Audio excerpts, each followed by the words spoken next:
વિદ્યાર્થી મિત્રો, હું દીપકસિંહ મહેડા આજના લેક્ચર નંબર 22 માં આપનું હાર્દિક સ્વાગત કરું છું. મિત્રો, છેલ્લા લેક્ચરની અંદર આપણે સંખ્યા પદ્ધતિમાં સ્વાધ્યાય 1.5 માં પ્રશ્ન નંબર 2 સુધી પૂર્ણ કરેલો. આજે ત્રીજો પ્રશ્ન ભણીએ કે ભાઈ યાદ કરો કે પાઈ ને એક વર્તુળના પરિઘ C અને વ્યાસ d ના ગુણોત્તર તરીકે દર્શાવવામાં આવે તો આવે છે, એટલે કે પાઈ બરાબર c ના છેદમાં d તે વિરોધાભાસી છે, કારણ કે પાઈ એ અસમય સંખ્યા છે.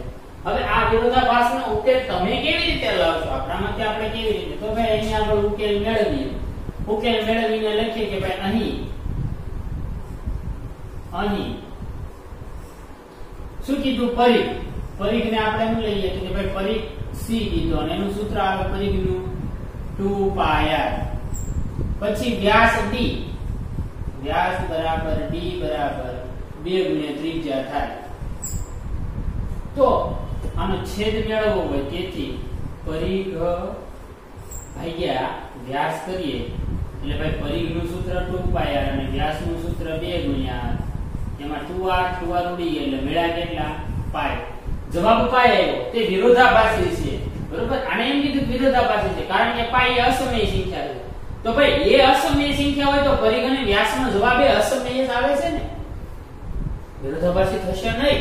કારણ કે તમે જોઈ શકો છો કે ભાઈ પરિઘ અને વ્યાસનો ગુણોત્તર મેં લીધો તો એનો જવાબ પણ મને પાઈ જ મળ્યો. અને આને એમ કીધું કે પાઈ એ અસમય સંખ્યા છે તો આ જે છે વિરોધાભાસી છે. તો ના, અહીં પાઈ બરાબર c ના છેદમાં d વિરોધાભાસ શક્ય નથી, કારણ કે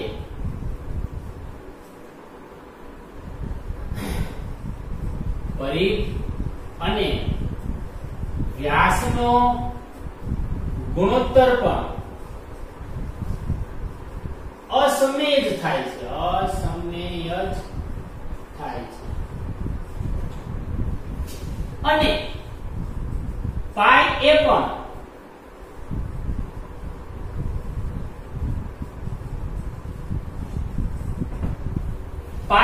અસમય સંખ્યા છે. તો જેમ અહીંયા એમ કીધું પાઈ અસમય સંખ્યા છે તો આ બે વિરોધાભાસ છે, પણ આપણે એનો ભાગાકાર કરીને આપણે ચકાસ્યું તો એનો જવાબ પણ મને પાઈ જ મળ્યો અને એના બરાબર પાઈ જ છે. તો અહીંયા કીધું પાઈ અસમય સંખ્યા તો આ પણ કેવી થાય? બેનો ગુણોત્તર પણ અસમય સંખ્યા થાય. તો આ વિરોધાભાસનો ઉકેલ. હવે તમે જાણો છો કે ભાઈ બે આજે છે અસમય સંખ્યા હોય તો એની વચ્ચેની ઘણી બધી સમય સંખ્યાઓ મળવા પાત્ર છે. અહીં બે વાસ્તવિક સંખ્યાઓ વચ્ચે અસંખ્ય અસમય સંખ્યાઓ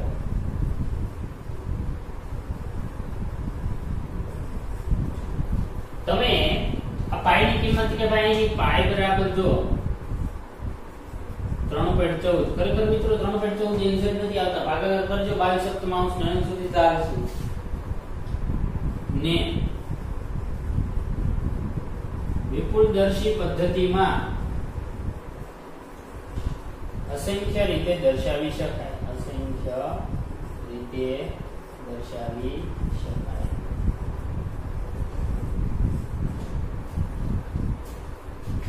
એટલે કે આ વિરોધાભાસનો ઉકેલ લાવવાની આપણે મેથડ કીધી હતી, આપણે વિરોધાભાસનો ઉકેલ અહીંયા આપણી રીતે સમજાવી દીધો. તો વિદ્યાર્થી મિત્રો, ત્રીજો પ્રશ્ન આપણે અહીંયા આગળ પૂરો કરીએ. જો પૂછે તો તમારે બેનો ભાગાકાર કરવાનો, પાઈ વિશે ચર્ચા કરશું કે ભાઈ અહીંયા વિરોધાભાસ નથી, શક્ય નથી, કારણ કે પરિઘ અને વ્યાસનો ગુણોત્તર પર અસમય સંખ્યા થાય અને પાઈ પણ અસમય સંખ્યા જ છે. હવે અહીં બે વાસ્તવિક સંખ્યાઓ આપેલી હોય, કોઈ પણ બે સંખ્યાઓ કે ભાઈ આ પરિઘ અને વ્યાસ છે એની વાત કરીએ તો પાઈ બરાબર 3.14 મળે અને આને મારે વિપુલદર્શી પદ્ધતિમાં દર્શાવવું તો મારે જેટલા પોઈન્ટ પછી અંકો લેવા એટલા લઈ શકાય, કારણ કે આ એક્ઝેક્ટ મૂલ્ય નથી પણ આપણે લઈએ છીએ. ખરેખર જો 22 ને 7 વડે ભાંગવામાં આવે તો એનું મૂલ્ય 3.14 સમથિંગ આગળ આવ્યા જ કરે. એટલે આની કોઈ શક્યતા છે અને જ્યાં સુધી દર્શાવવું હોય ત્યાં સુધી દર્શાવી શકાય. તો આપણે વિરોધાભાસ છે આ બે વચ્ચે જે વિરોધ ઉભો થયો તો એને આપણે અહીંયા આગળ સોલ્વ કરી દીધો. ત્રીજો પ્રશ્ન પૂરો.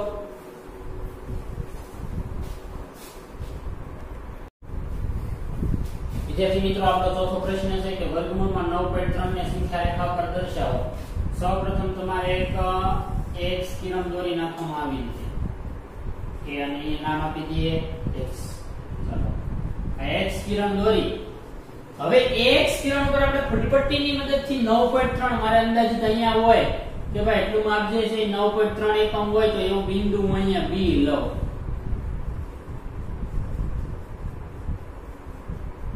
એકમ નાખો તો આવશે.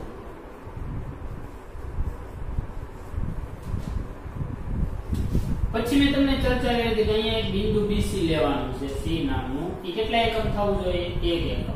આવી રીતે. ચાલો આટલું આપણે ક્લિયર કર્યું હતું. શીખ્યા હતા એ પ્રમાણે મેં તમને કીધું તમારે માપ લેવાનું આવશે. હવે શું કરવાનું વિદ્યાર્થી મિત્રો કે અહીંયા આગળ આ જે AC રેખાખંડ આપ્યો છે એનું મધ્ય બિંદુ મેળવવાનું. તો એનું મધ્ય બિંદુ કેમ મેળવવાનું? તો સૌપ્રથમ A ને કેન્દ્ર રાખવાનું. પરિકર લેવાનું. પરિકરનો પોઈન્ટ A ઉપર લેવાનો. અડધા કરતા વધારે માપ પરિકરમાં લંબાવવાનું. એક ઉપર ચાપ પાડવાનો એક નીચે ચાપ પાડવાનો. પછી C ને કેન્દ્ર લેવાનું. પરિકરનો પોઈન્ટ અહીંયા એક ઉપર ને એક નીચે પણ આવીને છેદતા. આ બેને તમે ડોટેડ લાઈન વડે મિત્રો બતાવી દે ને એટલે વચ્ચેનું બિંદુ તમને નક્કી કરતા આવડે કે ભાઈ અહીંયા આગળ મેળું માની લો કે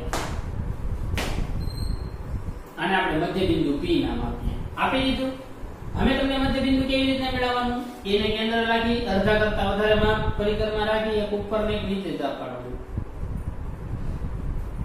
પછી C નો વારો લેવાનો.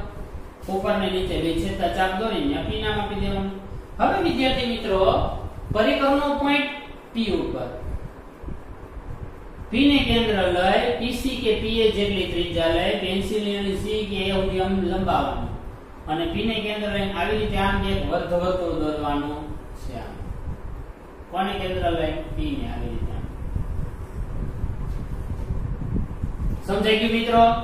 આ અર્ધવર્તુળ દોર્યા પછી B ને એક લંબ દોરવાનો.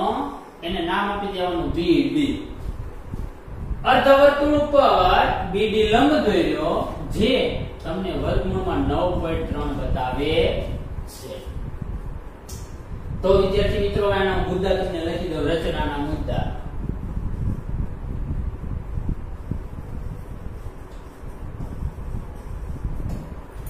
ચાલો આપણો પહેલો મુદ્દો આવશે. સૌપ્રથમ AX કિરણ દોર્યું. મેં જો ભાઈ દોર્યા પછી કામ કર્યું. નંબર 2 AX કિરણ પર AB બરાબર 9.3 એકમ થાય.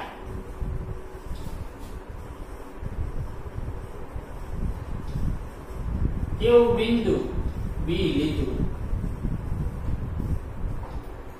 ત્યાં આગળ AX કિરણ પર AB બરાબર 9.3 થાય એવું બિંદુ B લીધું. ત્રીજો મુદ્દો BC બરાબર 1 એકમ થાય તેવું AX કિરણ પર બિંદુ C લીધું. ચોથો મુદ્દો AC નું મધ્ય બિંદુ P મેળવ્યું. AC નું મધ્ય બિંદુ P મેળવ્યું. પાંચમો મુદ્દો P ને કેન્દ્ર લઈ PA જેટલી ત્રિજ્યા લઈ એક અર્ધવર્તુળ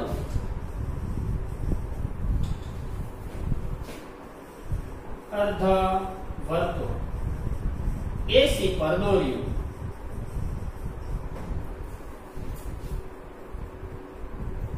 પછી છઠ્ઠો મુદ્દો B માંથી લંબ BD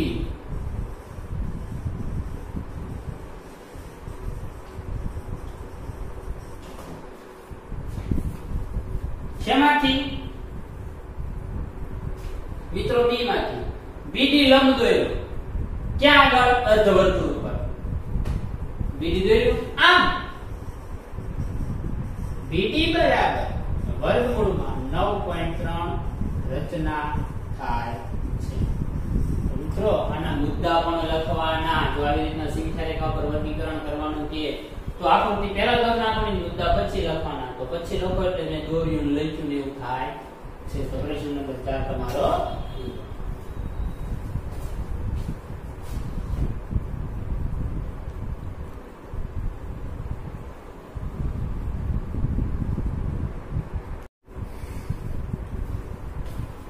વિદ્યાર્થી મિત્રો પાંચમો પ્રશ્ન છે કે આપેલ સંખ્યાઓના છેદનું સમીકરણ કરો, જેમાં 1/√7.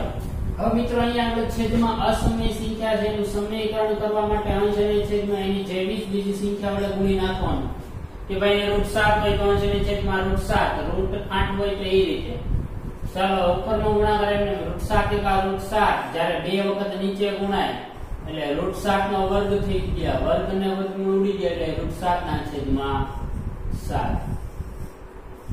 આપણને જે સૂચના આપી હતી એ પ્રમાણે આપણે કાર્ય કર્યું. ચાલો સેકન્ડ જે છે બીજો જે છે એ ટેક્સ્ટબુકમાંથી લખી નાખીએ. 1/√7 - √6. વિદ્યાર્થી મિત્રો આની જેવી જ બીજી સંખ્યા આની અનુબદ્ધ કરણી પણ કહેવાય. જ્યારે એક સંખ્યા હોય ને ત્યારે પોતે જ એને અસમયમાંથી સમય બનાવશે, પણ જ્યારે બે સંખ્યા હોય ને ત્યારે એક અહીંયા જો નિશાની પ્લસ માઈનસ હોય તો ઉપર પ્લસ અને માઈનસ. એટલે કે વિદ્યાર્થી મિત્રો જ્યારે અહીંયા આગળ માઈનસ હોય તો બે જગ્યાએ પ્લસ કરી એની સંખ્યા મૂકવાની બે, અને પ્લસ હોય તો માઈનસ, જેથી કરીને તમને સ્વરૂપ મળે. ચાલો આની એ ગુણાકાર √7 એકા √7 વત્તા √6 એકા √6. આમાંની એ ગુણાકાર એટલે એનું આવે. હવે √7 કેટલી વાર આવે નીચે તો કે બે વાર, એટલે એનો વર્ગ ઓછા √6 બે વાર, જેમાં વર્ગ અને વર્ગમૂળ ઉડી ગયા એટલે ઉપર વધ્યા √7 વત્તા √6 અને નીચે વધ્યા ખાલી 7 અને અહીંયા -6. તો મિત્રો 7 માંથી 6 જાય એટલે કેટલા વધે? 1 વધે. 1 આપણે લખતા નથી એટલે છેદ ગયો. આપણે ખાલી છેદની વાત કરી. છેદમાં અસમય સંખ્યા હોય ને એ બનાવવાની, સમય સંખ્યાને સમીકરણ કહે છે. તો તમારો બીજો પ્રશ્ન પણ પૂરો. ચાલો ત્રીજો પ્રશ્ન જોઈ લઈએ આપણે. 1/√5 + √2. ત્રીજો પ્રશ્ન છે કે ભાઈ 1/√5 + √2. તો આના જેવી મેં તમને હમણાં વાત કરી, તો પ્લસ હોય તો માઈનસ મૂકવાની, માઈનસ હોય તો પ્લસ મૂકવાની. અહીંયા આગળ માઈનસ કરી નાખીએ. ચલો એક આયા ગુણ એટલે એનું √5 એકા √5 √2 એકા √2 છેદમાં √5 બે વાર એટલે એનો વર્ગ કરવાનો, વત્તા ઓછા ઓછા √2 વાર એટલે બે વાર એટલે એનો વર્ગ કરવાનો, વર્ગ વર્ગમૂળ ગયા √5 - √2 વચ્ચે અને અહીંયા વચ્ચે ખાલી 5 અને અહીંયા બે 5 માંથી 2 જે કેટલા વધે? 3. તો પેલા અસમય હતી, સમયકારક અવયવ વડે ગુણ્યું એટલે એને સમય બનાવી દીધી. બરોબર? સમયકારક અવયવ એટલે છેદમાં જે સંખ્યા અસમય હોય અને એને સમય બનાવે એને સમયકારક અવયવ કહેવાય. કે ભાઈ √7 આ ખાલી ઉદાહરણ છે, √7 વત્તા √2 નો સમયકારક અવયવ લખો એવું પૂછવું હોય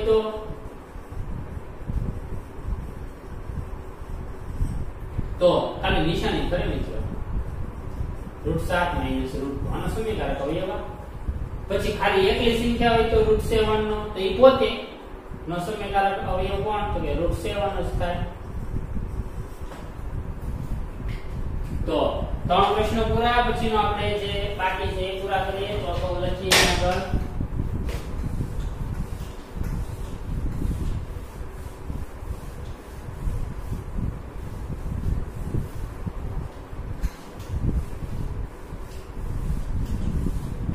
પછી તમને એના આધારે પ્રેક્ટિસ માટે દાખલા આપીશું હોમવર્કમાં.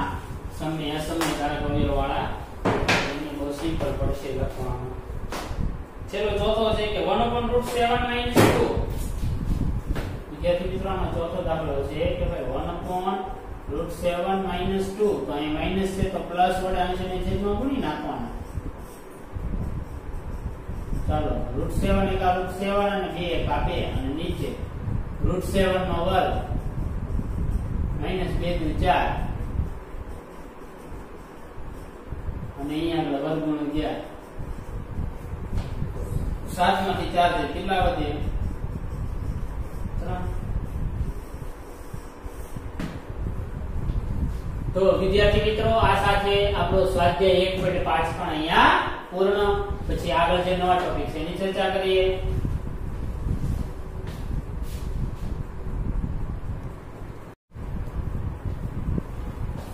પછી મિત્રો સૂત્ર આધારિત ચર્ચા કરીએ તો આપણી પાસે થોડાક સૂત્રો છે એમાં પહેલું છે કે ભાઈ a ની m ઘાત ગુણ્યા a ની n ઘાત જ્યારે આધાર સરખા હોય ત્યારે પદ ગુણાકારમાં એટલે ઘાતનો સરવાળો તો ધોરણ 8 માં પણ આપણે શીખી ગયા પછી બીજું છે a ની m ઘાત છેદમાં a ની n ઘાત જ્યારે બંનેના આધાર સમાન અને પદ ભાગાકારમાં એટલે ઘાતનો બાદબાકી થાય પણ શરત એક આ પણ લાગે કે m ગ્રેટર ધેન n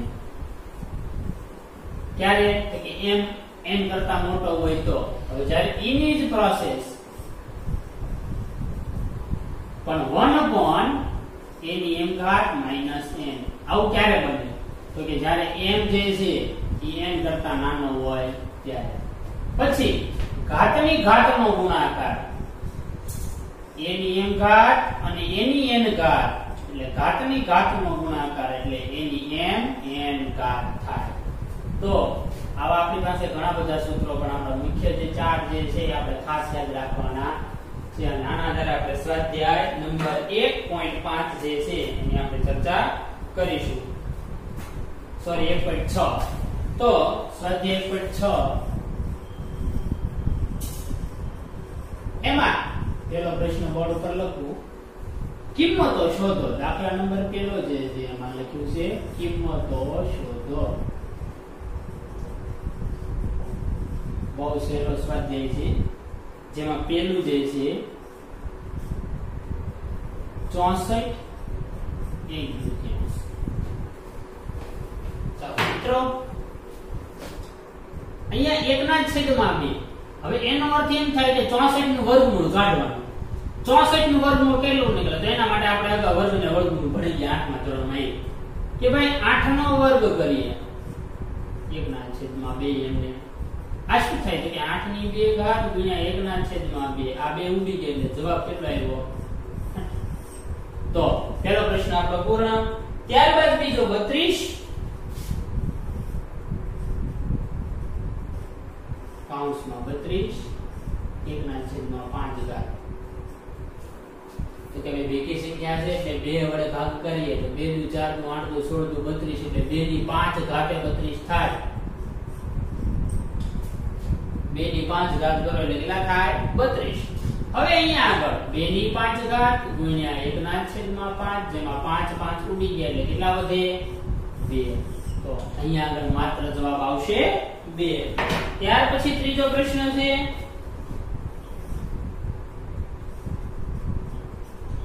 125 એની 1/3 ઘાત તો 125 એની 1/3 એટલે કેટલા વડે ભાગ કરવો પડે તો જોઈએ આપણે તો કે 55 25 125 એટલે 5 ની 3 ઘાત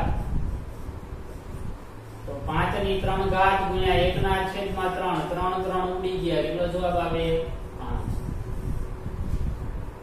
તો વિદ્યાર્થી મિત્રો આપણો પહેલો પ્રશ્ન અહીં આગળ પૂરો અને પછીનો બીજો જોઈશું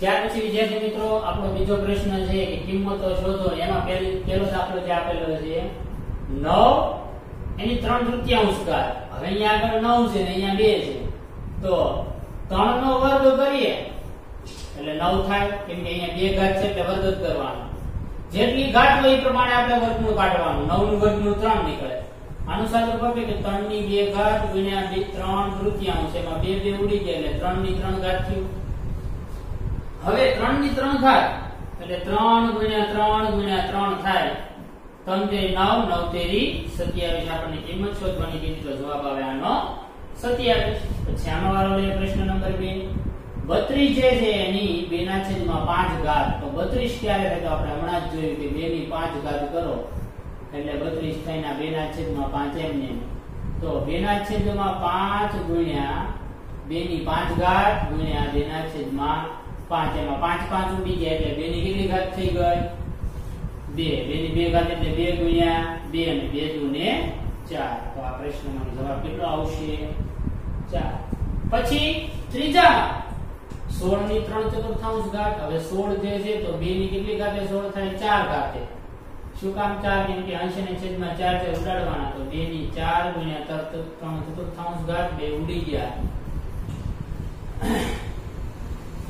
મિત્રો 2 ની 3 ઘાત એટલે શું થાય કે 2 ગુણ્યા 2 ગુણ્યા 2 2 દુ 4 4 દુ 8 2 નો 3 વખત ગુણાકાર કરતા જવાબ આવે 8 પછી 125 પણ ઋણ છે ને મિત્રો એટલે આને નીચે લઈ જવાના ધન ઘાત કરી દેવાની સૌપ્રથમ તો હવે નીચે કામ કરીએ તો કે ભાઈ 5 ની 3 ઘાત કરતા 125 આવે એમાં 3 3 ઉડી જાય 5 ની 3 ઘાત કરો 25 25 125 તો 5 ની 1 ઘાત એટલે 1 ના છેદમાં 5 લીધા આનું કાઈ ન થાય એટલે આ જવાબ જેવો છે એને એવો ને એવો તો તમારો પ્રશ્ન નંબર 2 પૂર્ણ પછીનો આગળનો જે પ્રશ્ન નંબર 3 છે સાદુરૂપ આપી એના દાખલા ગણીએ પછી એના આધારે હું તમને થોડા હોમવર્કમાં પણ આપું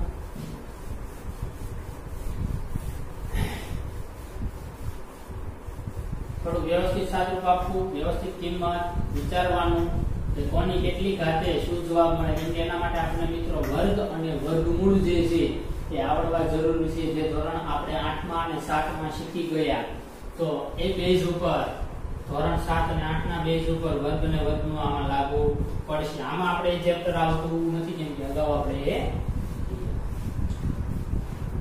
ચાલો ત્રીજો જે પ્રશ્ન છે સાદુરૂપ આપો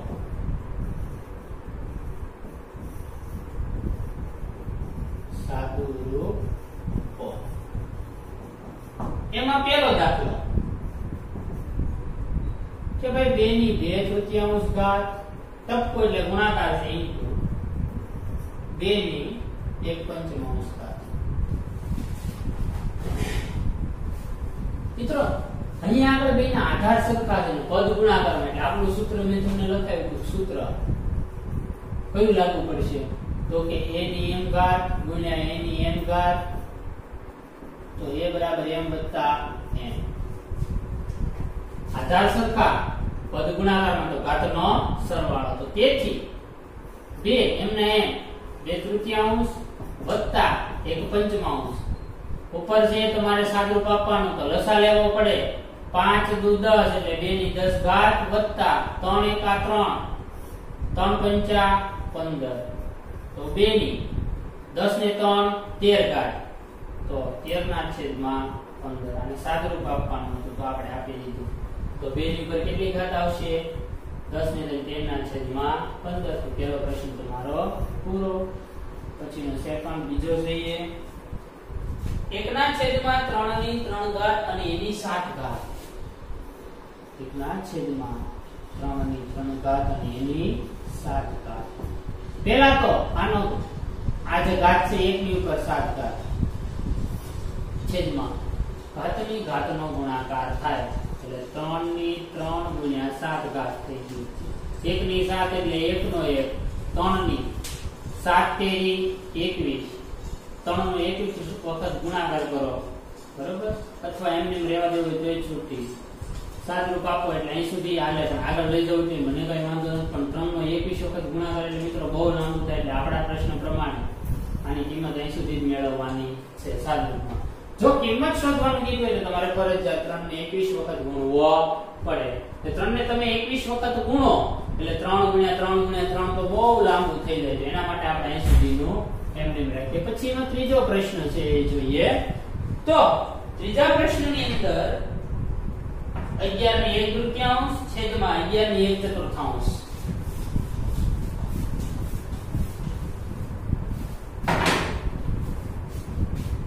11 ની 1/3 ઘાત છેદમાં 11 ની 1/4 મિત્રો અહીંયા આગળ આધાર સરખા પદ ભાગાકારમાં તો ઘાતનો બાદબાકી થાય સૂત્ર હું તમને લખી દઉં સૂત્ર a ની m ઘાત છેદમાં a ની n ઘાત બરાબર a ની m - n પણ અહીંયા આગળ જો m બરાબર આ બેમાંથી મોટું કોણ છે ત્યારે એ આપણે નક્કી કરવાનું છે બરોબર. તો તમે જોઈ શકો છો કે આ મોટું ના નાનું, એકનો ચોથો ભાગ એટલે નાનું ગણાય અને એકનો બીજો ભાગ એટલે તો મોટું ગણાય બરોબર. એ અડધાથી ના ચોથો ભાગ ઘણો બધો ફેર પડે. તેથી 11 ના 1/3 ઘાત માઈનસ 1/4 ઘાત લસા લઈ લે મિત્રો બરોબર. આધાર સરખા પદ છે મિત્રો એમાં છે ભાગાકારમાં તો ઘાતનો બાદબાકી લસા લઈ લેવો પડે. નો હાલ તો 4 એકા 4 2 એકા 2 4 ગુણ્યા 8 થઈ ગયા. 11 એમ રહેશે. 4 માંથી 2 જાય એટલે 2 વધે. 2 ના છેદમાં 8 છેદ ઉડે ઉડાડવાના 4 નું 8 તો 11 ની 1/4 ઘાત હોય છે. ત્યારબાદ વિદ્યાર્થી મિત્રો પછીનો છેલ્લો અને ચોથો દાખલો એને ચેક કરી લઈએ. તો એમાં આપ્યું છે 7 ની 1/3 * 8 ની પણ 1/3.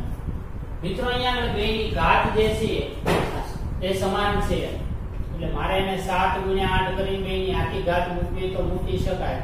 8 સતુને થાય 56. 56 ની 1/3 ઘાત આગળ કાઈ ન થાય એટલે 56 ની 1/3 ઘાતે તમારો જવાબ પૂર્ણ. કૌંસ કાઢ નાખો જોઈ છૂટી રાખો જોઈ છૂટી ફૂલ સ્ટોપ. તો હવે આ પછી કઈ આગળ આવતું નથી તો આ સાથે તમારો આ સ્વાધ્યાય નંબર 1.6 પણ અહીંયા આગળ પૂર્ણ.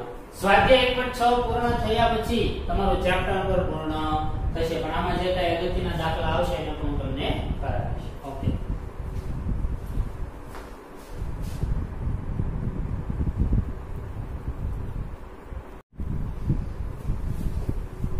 વિદ્યાર્થી મિત્રો આજનો લેક્ચર પૂર્ણ કરતા પહેલા હોમવર્ક મેં બોર્ડ ઉપર લખેલું છે એ જોઈ લઈએ આપણે કે ભાઈ પહેલો પ્રશ્ન છે છેદનું સમીકરણ કરો.